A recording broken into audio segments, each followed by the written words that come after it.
যে 7 বছরে প্রেম করে বিয়ে করছো, তোমার কেমন অনুভূতি? অনেক বেশি, অনেক পূর্ণতা পাইছো। পথিক, তোমার বিয়ে করে কেমন লাগবে আছে?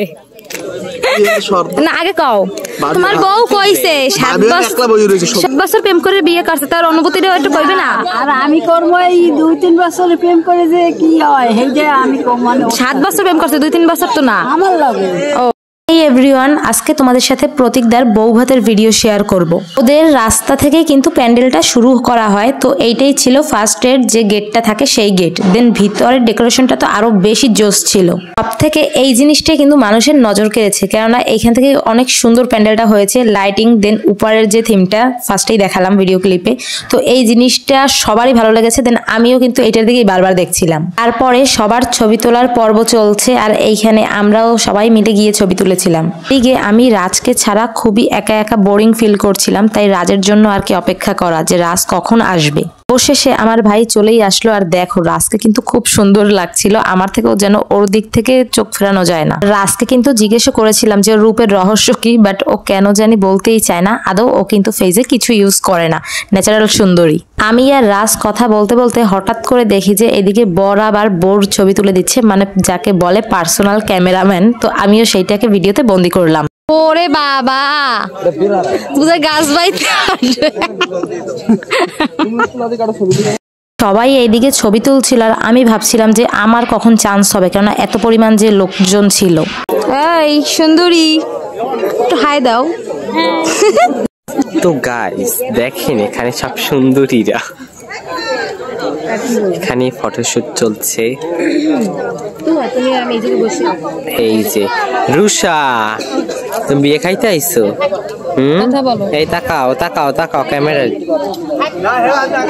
তোয়া কি বিয়ে খেতে এসে পড়েছো? এই বউ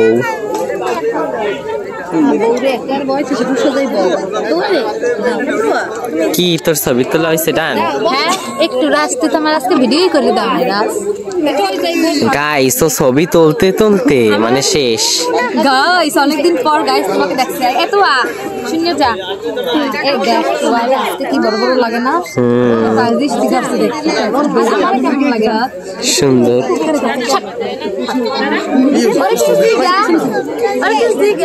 আমি কি জায়গা না। আমি ছবি তোলার পরে সবার কাছ থেকে কিছু কিছু ইন্টারভিউ নিচ্ছিলাম, তো তুর্যর কাছ থেকে যে ইন্টারভিউটা নিলাম সেটা আর এইখানে দিতেই পারলাম না, তাই এখানে আমার ভয়েস ওভার বসানো লাগলো। কারণ তুর্যকে কোনো কিছু জিজ্ঞেস করবার ও ঠিক সেইটার ভালোভাবে অ্যান্সার দেবে এটা তো কখনোই হবে না। তো এরপরে ঠিক চলে গেলাম পথিকদার কাছে, যে পথিকদার বিয়ে করে কেমন লাগছে। পথিকদার, তোমার বিয়ে করলে কেমন লাগবে আছে? না আগে কও, তোমার বউ কইছে 7 বছর ঠাকুর, তো এই জায়গায় একটু কও, এই জায়গায় একটু কও 7 বছর প্রেম করে বিয়ে করছে, তার অনুভূতিটা একটু কইবে না? আর আমি করবো এই 2-3 বছর প্রেম করে যে কি হয় সেইটা আমি কম। 7 বছর প্রেম করছে, 2-3 বছর তো না আমার লাগে। ও এই দীপালি, তুমি ব্লগে কিছু কবা না? তুমি যে 7 বছরে প্রেম করে বিয়ে করছো, তোমার কেমন অনুভূতি? অনেক বেশি, অনেক পূর্ণতা পাইছো। সবার ছবি তোলার রিভিউ নেওয়া শেষ, এখন চলে আসলাম খাওয়ার পর্বে। তো এইখানে রাজ, পিসি, ঠাকুমা, কাকি এরা সবাই এক টেবিলে বসেছিল, কারণ ওইখানে আর জায়গা ছিল না। দেন আমরা আবার মানে আমি, মা, আরো একটা কাকিরা, এরা সবাই অন্য একটা টেবিলে বসেছিলাম। তো গাইস দেখো জয়াদি খেতেই আছে। এইখানে খেতে এসে দেখলাম যে খাবার আইটেমগুলো কিন্তু জাস্ট ওয়াও ছিল। ফার্স্টেই ছিল পোলাও, দেন চিংড়ি মাছ, তারপর রোস্ট, এরপর ছিল ঝাল মাংস, খাসির মাংস। আর আমি যেহেতু খাসি খাই না, তাই আমি চিংড়ি মাছ, রোস্ট, ঝাল মাংস এগুলো দিয়ে চালিয়ে দিয়েছি। তো খাবারগুলো কিন্তু বেশ মজার ছিল। শেষে আবার ছিল আরসি, দেন পায়েস। তো এরপরে আমি আবার প্রতীকদাকে বলছিলাম যে তুই আমার জন্য একটা আলাদাভাবে একটা মুরগি রোস্ট করতি। তো ও বললো যে একটা মুরগি যেহেতু রোস্ট করা হয়নি তোর জন্য, তাইলে তুই 4 পিস রোস্ট নে, তাইলে তো একটা মুরগি হয়ে যাবে।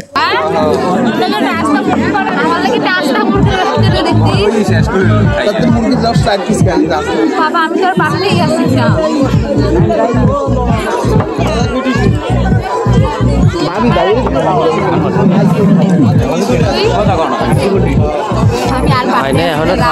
আমি এই 2 পিস নিছি, পারি না। আল্লাহ তাড়াতাড়ি খা। আর দেখো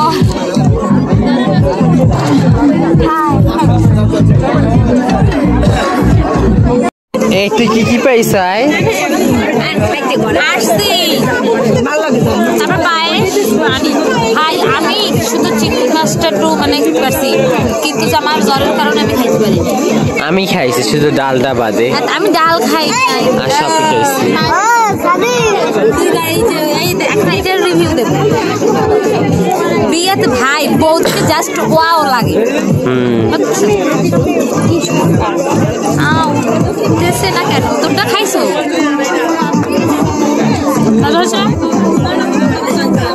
আমাকে কেমন লাগে একটু বলো। অনেক সুন্দর। তুই সাজাই যাও না, আমাকে কত বারবার কইলে প্লাস না সাজলেই ভালো, না সাজলে এটাই ভালো, সাজলে আবার বেশি। শোন, ফার্স্ট কথা হয়েছে তুই আমার রাখি আইসো, সেকেন্ড কথা হয়েছে আমার রাখি খাইছো, আমার লাগে ছবি তোলো নাই। অনেক ছবি তো তুই এরকম আমি কোথাও গেলে তোমার লইয়ে যাই, তোমার লাগে ভাবি আর কি আমার রাখি একলা খাইলে কাম নাই। আমি তো আইছি সবাই সাজাই কোথায় খাইলে কাম নেই। আগে আগে খাসি খাবো ভাই আমার পছন্দের বিয়ের সময় এরকম জন্মার লাগে খাইতে পারে না। খাইছো কোনটা বেশি সব থেকে বেস্ট ভালো খাইছো?